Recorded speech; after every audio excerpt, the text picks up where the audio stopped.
મેં એમની પાસેથી 54 લાખ આશાપુરા ફાઇનાન્સવાળા પીટી જાડેજા પાસેથી 54,60,000 વ્યાજે લીધા હતા. 25 લાખ રૂપિયા એને મને આરટીજીએસ કરી દીધું હતું અને 29,60,000 રોકડા આપ્યા હતા.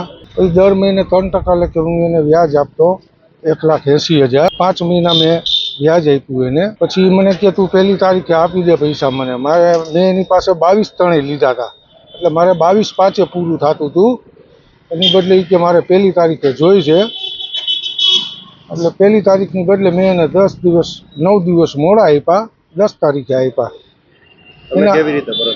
મેં એને 30 લાખનું આરટીજીએસ નાગરિક બેંકમાંથી કર્યું અને 30 લાખ રોકડા આપ્યા. પોલીસ પાસે આશા એટલી કે કડક પગલાં લે, આશાપુરા ફાઇનાન્સનું લાઇસન્સ રદ કરે અને મારી ફાઇલ પરત અપાવે, મારું લખાણ બધું કેન્સલ કરાવી દે અને ચેક મારા પરત અપાવે. પીટી એમ કહે છે કે 10% વ્યાજ લેખે 1 મહિનાનું વ્યાજ તારે વધારે દેવું પડે.